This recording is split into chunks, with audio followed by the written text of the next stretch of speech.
देश भर में आज़ादी के महापर्व को धूमधाम के साथ मनाया गया और इस मौके पर हम आपको भारतीय सेना से रिटायर्ड करौली के एक ऐसे हवलदार की कहानी बताने जा रहे हैं जो एक बार तो हर किसी को हैरान कर देगी, क्योंकि सैनिक की बहादुरी की कहानी भी कुछ ऐसी है जो इससे पहले शायद ही आपने कभी सुनी हो। कहानी है लेह लद्दाख और कारगिल के बॉर्डर की। यहाँ सेना की एक छोटी सी टुकड़ी पेट्रोलिंग कर रही थी, तभी अचानक उन पर बर्फ की एक चट्टान गिर गई। टुकड़ी के दो सैनिक बर्फ में इस कदर दब गए कि जब रेस्क्यू के दौरान उनकी बॉडी बाहर निकाली गई तो डॉक्टरों ने उन्हें मृत घोषित कर दिया। लेकिन 3 दिन बाद जो चमत्कार इनके साथ हुआ वो हैरान करने वाला है। करीब 25 से 30 मिनट तक बर्फ में मौत और जिंदगी की लड़ाई ने इन दोनों सैनिकों की सांसें रोक दी थी। एक सैनिक तो इस हादसे में शहीद हो गया, लेकिन हवलदार तेजेंद्र सिंह की सांसें 3 दिन बाद चलने लगी, और ये किसी चमत्कार से कम नहीं था। इस हादसे के बाद तेजेंद्र सिंह के 70% फेफड़े भी खराब हो गए, लेकिन बॉर्डर पर दुश्मनों का सामना करने का इनका जज्बा कुछ ऐसा था कि इन्होंने 1 साल में खुद को रिकवर कर लिया। लेकिन इसके बाद भी उन्हें सेना में सिर्फ सामान्य काम करने की अनुमति थी। फिर भी मेजर के मना करने और अपनी मेडिकल कैटेगरी डाउन होने के बावजूद इन्होंने सेना के कई बड़े ऑपरेशनों में दुश्मनों के छक्के छुड़ाए। तो सुनिए देश के इस वीर जाबाज की कहानी। आपने सुना होगा कि सैनिक के बारे में कई किस्से बड़े अद्भुत कहानी के साथ आपने सुने होंगे। ऐसे ही सैनिक जो मौत के मुंह से वापस आते हैं और अपने परिवार के साथ जीवन बिताते हैं। इस वक्त हमारे साथ मौजूद हैं रिटायर्ड सैनिक, जिनसे बात करना चाहेंगे क्या थी उनकी कहानी, कैसे वो जीवित रहे और कैसे उनका सफ़र रहा है। जी सर, क्या कुछ सफ़र आपका रहा, कैसे आपने देखो पेट्रोलिंग के दौरान बर्फ़ स्लाइड होती है, उसके बाद वो गिरती है, फिर उसके बाद आप जीवित रहते हैं, डॉक्टर के द्वारा आपको मृत भी घोषित कर दिया जाता है। क्या कुछ कहानी है आपके बारे में? कहानी ये है कि मैं 90 में एक पेट्रोलिंग में जा रहे थे हम लोग। तो वो लेह से आगे है, बुदखरबू एक जगह पड़ती है, वहाँ जा रहे थे। रात का समय था, बर्फ़ पड़ी हुई थी रोड पे, रोड ढका हुआ था रोड।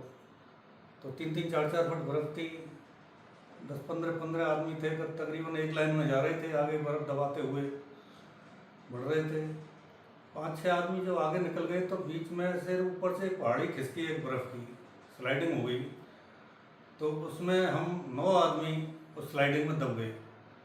बर्फ़ के ऊपर 9 आदमी के ऊपर होकर बर्फ़ निकल गई।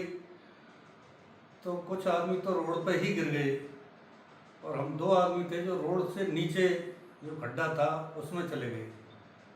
उसके हमारे ऊपर से बर्फ़ चली गई, नीचे उतर के नाले में कुछ बर्फ़ ऊपर रह गई। के दौरान आप दबे थे, उसके बाद कैसे सूचना उन लोगों के पास पहुंची और कैसे आगे रेस्क्यू किया गया? सूचना तो हमारे 5-6 आदमी आगे बचे हुए थे जो निकल गए थे। जी। तो उन्होंने शोर मचा दिया। ऊपर हमारे से 1-2 किलोमीटर, 1.5 किलोमीटर ऊपर एक ग्रिप की ट्रांजिट कैंप था, ग्रिप वाले रहते थे ऊपर। एक ट्रांजिट कैंप था जो आने जाने वाले रुकते थे, मिडवे जैसा होता है फौज में। तो उन लोगों ने शोर सुना तो वो लोग दौड़ के नीचे आए, तो अपने बेलचा, कच्ची, फावड़े वो लेके आए। तो उन्होंने बर्फ़ खोद के और हम लोगों को बाहर निकाला। बाहर निकालते समय तो हम 2 लोगों को ढूंढने में उनको ज़्यादा टाइम लग गया, तो तकरीबन 30 मिनट के समय लग गया उनको। जब तक हमारी बर्फ़ जम गई थी शरीर में, सांसें बंद रुक गई थी, फिर हमको निकाल के और वो ले गए। जैसे तैसे उन्होंने कारगिल पहुंचाया हमको। कारगिल में हॉस्पिटल है, हॉस्पिटल में एडमिट किया। एडमिट करने के बाद डॉक्टरों ने चेक किया तो 7 लोगों के तो ऑक्सीजन लग गई थी, ऑक्सीजन लेने लग गए थे वो। तो उनको तो आईसीयू में और उसमें डाल दिया उनको। 2 लोगों के जिनको ऑक्सीजन नहीं लगी थी तो डॉक्टर ने बोल दिया कि इनको तो ऑक्सीजन लगती नहीं है, तो उनको देने से कोई फ़ायदा नहीं है।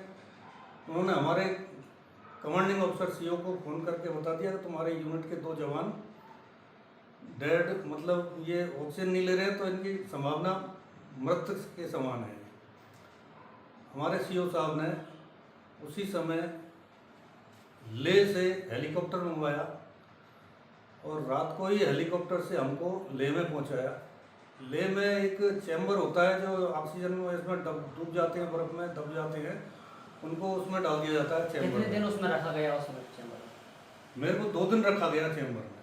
उसके बाद कैसे पता लगा कि इनकी सांसें चल रही है? फिर डॉक्टर उसके बाद 24 घंटे के बाद निकाल लेते हैं उसमें से, लेकिन वो डॉक्टर पोस्टमार्टम करने वाला नहीं आया था।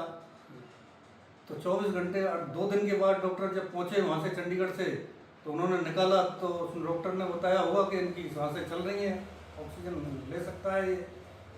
फिर हमको ऑक्सीजन दी हो उन्होंने, तो नहीं ऑक्सीजन नहीं दी, उसी चैम्बर में डाला मेरे को 24 घंटे के लिए। और डॉक्टर के द्वारा मृत घोषित कर दिया जाता है, उसके बाद ऐसा क्या चमत्कार हुआ जिससे आप ये चमक, ये देवीय शक्ति है, ये सब मालिक की मेहरबानी है, जिसको देना जीवन देना है 6 दिन बाद भी दे देता है। हमको 2 दिन बाद अगर वो डॉक्टर आ जाता टाइम पे तो मेरा तो पोस्टमार्टम हो चुका होता, लेकिन वो डॉक्टर ही नहीं आया उस दिन, प्लेन चला नहीं, स्नोफॉल हो रहा था, पोस्टमार्टम वाला डॉक्टर नहीं पहुंचा, तो और पड़ा रहा मैं 24 घंटे उसी में।